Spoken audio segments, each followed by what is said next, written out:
Welcome back to New Rockstars. I'm Jessica Clemons, and this is a breakdown of Invincible Season 3, Episode 5, titled This Was Supposed to Be Easy. Mark and Eve start a lucrative business, and I must say, they're doing a good job. But we also learn more about the Order, who's really in charge, and whether or not Chicago will survive again. Let's look at this episode scene by scene and go through all the little Easter eggs and details you might have missed, and also, bring up some of the comic. But first, be sure to check out nerdride.shop, where you'll always find the latest and greatest in New Rockstars merch. Right now, you can grab something from our line of merch celebrating Marvel's first family, taking their first steps in the MCU this summer. I'm talking about Fantastic Four first steps. Did you not get it? Did you not catch on? Well, that's what I'm talking about. Plus, we have some items celebrating all sorts of fandoms. Again, we're getting to convention season. WonderCon's coming up in spring. Make sure you get this merch, wear it, get it signed by your favorite Marvel person. Support the channel and check out nerdride.shop. So as I mentioned before, this episode is titled This Was Supposed to Be Easy, which comes as the line in Invincible issue number 53 when Mark fights Titan outside the prison. We open with Titan suiting up for another day at work, being a crime lord, with a very funky, catchy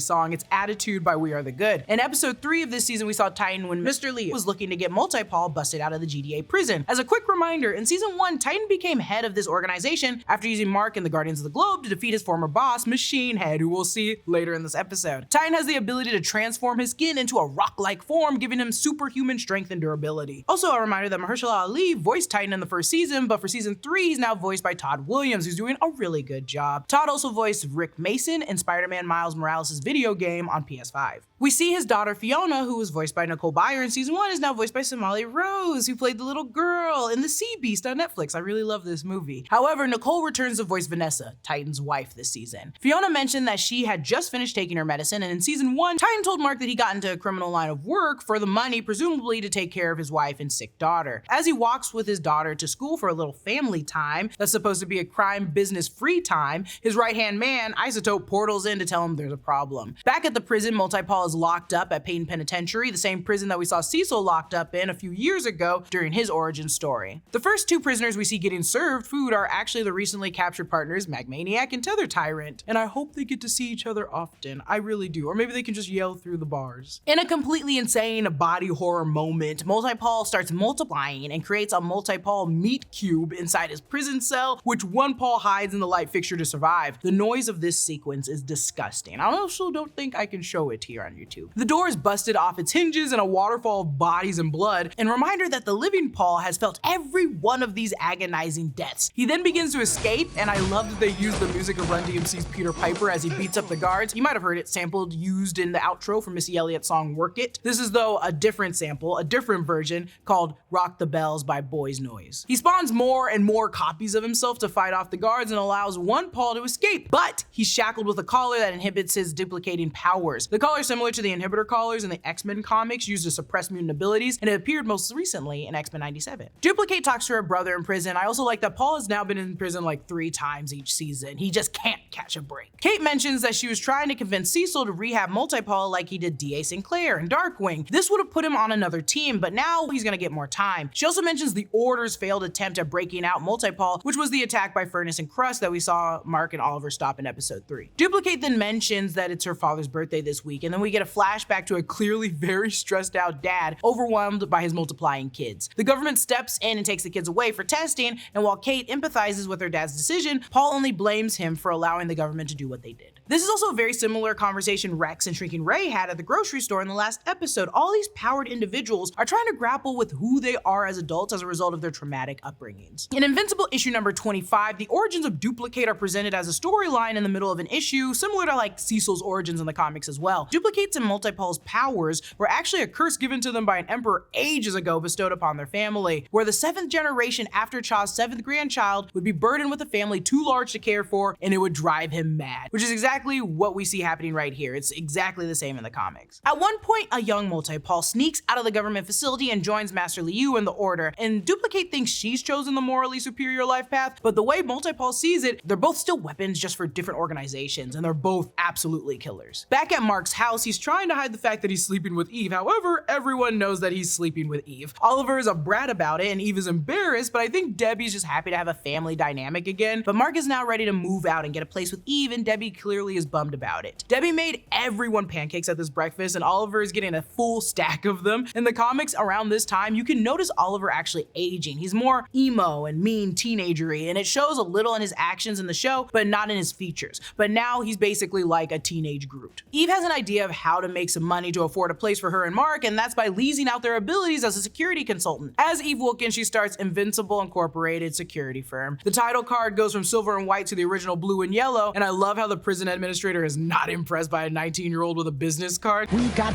bigger problems. Mr. Liu then gives Titan the ultimatum. He has 24 hours to get Multipole out of the prison, or he's gonna kill his family. And that really ticks off Titan, because I mean, who wouldn't be ticked off hearing that he might kill your daughter? Debbie then alerts Mark that Oliver's gone missing in the night, and Mark and Eve suit up to go looking for him, and they find Oliver playing in a park with some friends. They watch him from a tree and see that he's just being a normal kid. He's not killing or ripping the heads off of people or accidentally flying through buildings. Some bully older kids show up, and Mark gets worried that Oliver might accidentally kill them, and honestly, I did too. I said this is the moment where he's not gonna recognize his powers and punch his fist through that child, but then I'm corrected, he just pantses them instead. Rex leaves a hand-drawn invite to Ray, which is also very adorable. Can he write words? He also misspelled Ray's name and crossed it out. That's just like some young kid writing that he's doing, and oh, you want to feel bad for him, but it's also kind of cute. He wants to make a home-cooked meal, the same kind of meal that they discussed in the last episode. Rex breaks out a bottle of wine he stole from the Immortal, and this is actually a very funny sequence. It's a Chateau something something from 1762, so we know it's a French red wine. The Treaty of Paris was signed in 1762 by the British, Spanish, and French governments, ending the 7 Years' War between the European great powers. As a result of that treaty, France resigned all claims to North America, and maybe the Immortal played a role in that and kept a commemorative bottle. Ray also acknowledges that none of this is normal, but definitely appreciates Rex's gesture. The song playing is What I Needed by Bombay Beach Revival. Oh,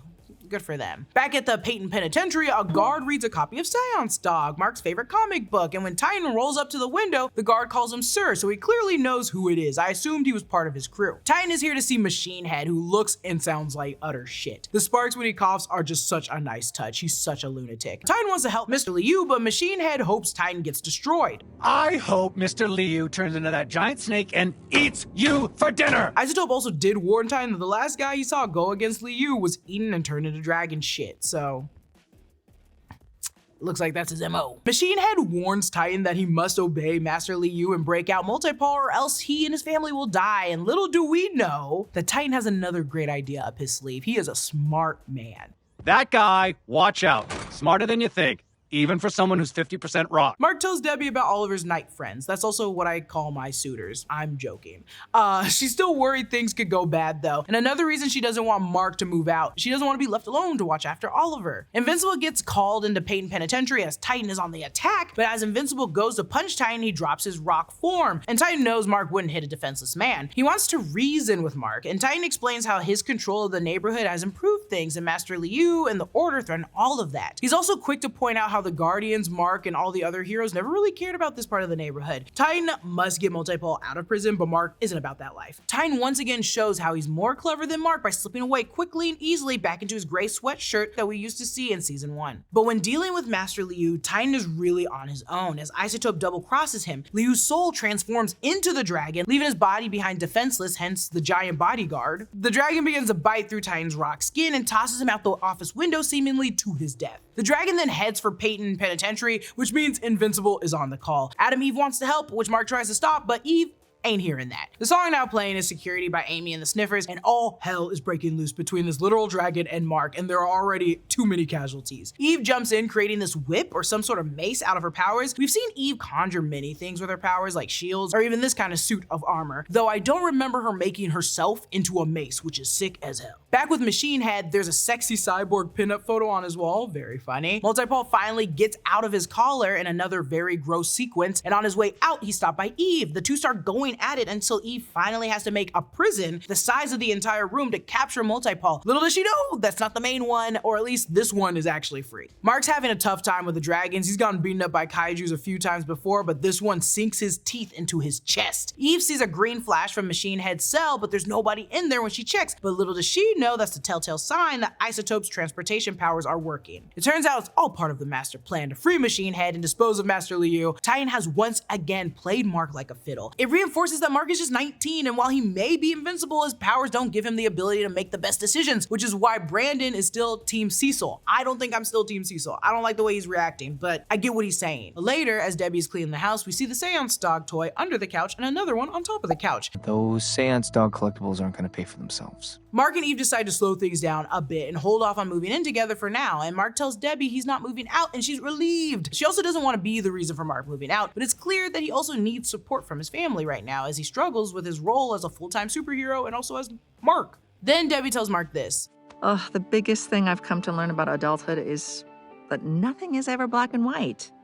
So I'd say in terms of growing up, you're doing just fine. And that's the lesson Mark really needs to learn, that the world isn't black and white, good guys or bad guys. There are shades of gray, and Mark needs to be able to work within those margins. Debbie also reveals that she knows that Mark and Eve are upstairs banging, and yeah, everyone knew. Even Oliver knew. It's not a secret. Back with Machine Head, now he's taken full control. Machine Head meets with the other members of the Order, which some of them are from the Invincible comics. We've got Red Eye, and the guy in the mask is the Face, Slaying Mantis, and Insomniac, Embrace. War Woman 2, who in the comics was the lover of the original War Woman who was part of the Guardians of the Globe before Nolan killed them all. She went to find Amazonia to become War Woman 2 and get revenge on the world of men, and I love her for that. And the big guy is Walking Dread, a nice nod to the Invincible comic and the show creator Robert Kirkman's other successful comic book series, The Walking Dead. You may have heard of it. For his work in this plan, Titan wants control of the city, but out of the Order, and Machine Head agrees to it all, but threatens Titan to never backstab him again or else he's gonna kill his family. At GDA headquarters, Multi-Paul leaves a message for his sister letting her know that he got out, and I wonder if Multi-Paul will just leave that one copy of himself in prison while the rest of them just live free. It's gonna be like how we saw Kate after she died. It's like, I just don't know where he's gonna go, but that one is probably gonna stay in prison. In the mid-credits scene, we see the giant bodyguard who survived his big fall and now sports an arm sling like Hulk did after he snapped. He tends to Mister Liu's corpse in a burial chamber as the dragon spirit transfers from his body back into Mister Liu's, whose eyes shoot open. So somehow Mister Liu returned. Dark science.